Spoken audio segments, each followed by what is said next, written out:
a network of torture centers, a network of torture chambers scattered across Syria. And the widespread and systematic nature of this network makes it clear that it constitutes a crime against humanity. This report will help Human Rights Watch put more pressure on the UN Security Council to put further sanctions on members of the Syrian regime. The rights group is also calling for the matter to be referred to the International Criminal Court. The loser in Mexico's presidential election has denounced the results of the race, calling them fraudulent and unacceptable. And Turkish officials have come in for heavy criticism following the arraignment of people blamed to have been linked to the PKK before a court. For more on those stories and others, we go with this roundup of news. Day after Mexico's presidential elections, supporters of the opposition have criticized the victory of President Enrique Peña Nieto. His opponent, Andrés Manuel López Obrador, leader of the left party, has called the results of the election fraudulent. I cannot accept any result without being certain that the choice of the citizens was respected and that the elections themselves were not rigged. In the streets of Mexico City, students protested the return to power of the conservative PRI party. They also believe Sunday's election results were a fraud. A trial was held for nearly 200 people in Istanbul on Monday. They are accused of having links to the Kurdish militant group, the PKK.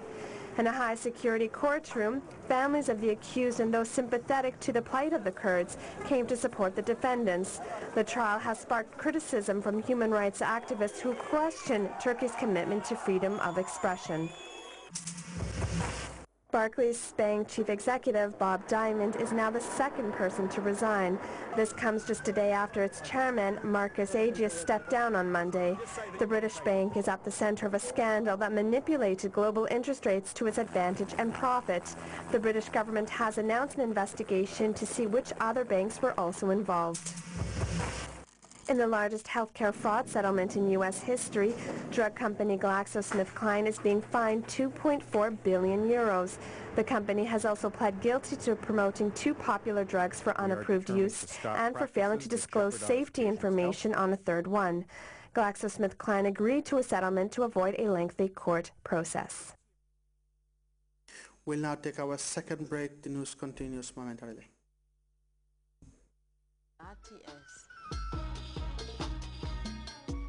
From hard news.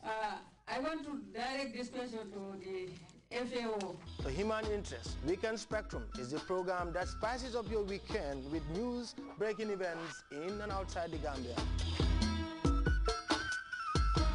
Meet the people who inspire others to think and change the world.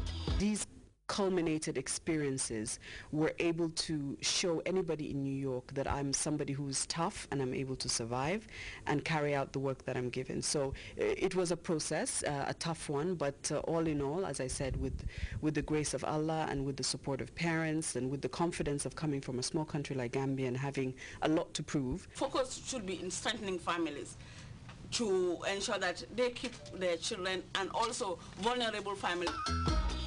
At this time on GRTS. Welcome back. It's now time for the weather report courtesy of the Central Forecast Office.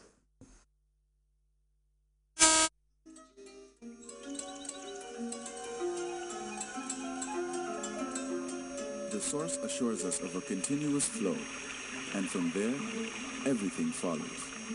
And for those of us who know what the River Gambia stands for, understanding its sustainability in all aspects of life is easily confirmed. The River Gambia provides nutritious delicacies as food, while it provides its wildlife a balanced ecosystem. This river, as a sanctuary, is committed to its inhabitants' needs without season. And as you travel along, all these values are replicated in one company, Elton, just like the River Gambia, leads in its commitment to values that matter most. Elton, championing the vision for a new generation.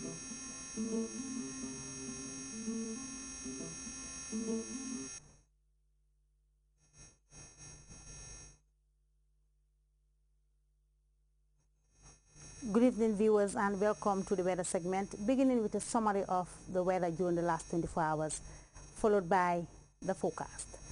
The last 24 hours were characterized by cloudiness, rain showers, and thunderstorms. The figures obtained as follows. Kalawan recorded the highest with 60 millimeters of rain, followed by Janyambure 32.6, Guinea recorded 26.9 millimeters of rain, Kawu 17 millimeters, Sibano recorded 15.4, Banjul and Fatoto recorded 13.5, and Yundum recorded the least with 12.5 millimeters of rain.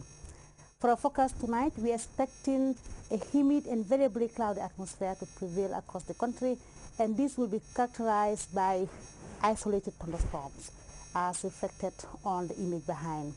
Day tomorrow will start with an isolated thundery showers over places, becoming humid and cloudy thereafter. A light to moderate southwesterly wind will continue to dominate the wind flow across the country, and morning temperature values will be 24 degrees Celsius over Banjul, Yundum, and Jinoy.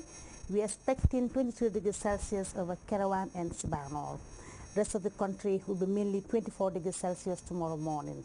Top temperatures will be 29 degrees Celsius over Banjul. We are expecting 30 degrees Celsius over Yundum. Kerawan, Sibanol will be 31 degrees Celsius warm, and Jinoy, Kaur, Base and Fatoto will record 32 degrees Celsius. Nyambure and Sapo will be 33 degrees Celsius warm tomorrow afternoon.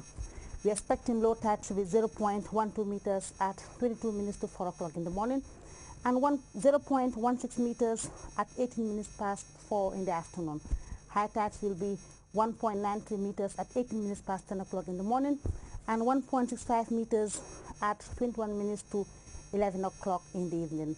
The sun will rise at 21 minutes to 7 o'clock and will set at 21 minutes to 8 o'clock. We thank you and wish you a very good night. Thank you very much, Yasin. And before we go, a reminder of our headlines.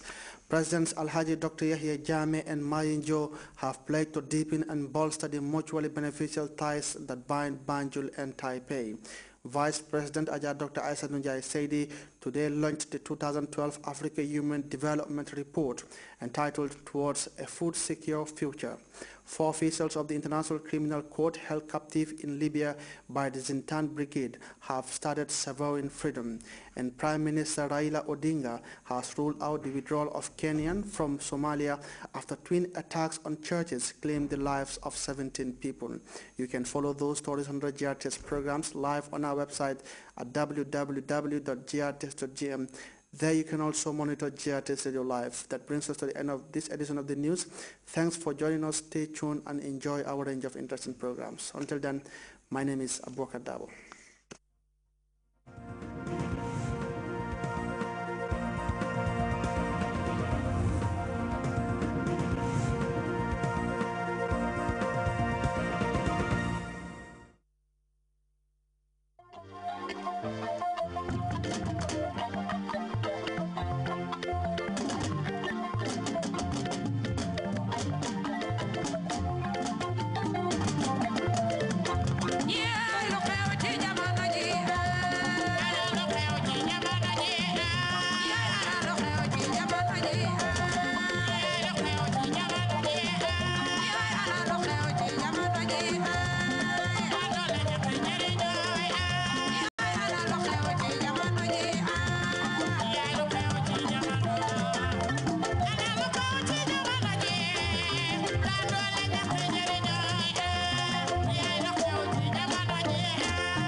nak Mama Jey dimanche bu nekk ci GRTS ci juróom-ñaari waxtu yee genn wàll ci ngoon ba ci juróom-ñetti waxtu yi jamono ji programme bu xew te ànd ak jamono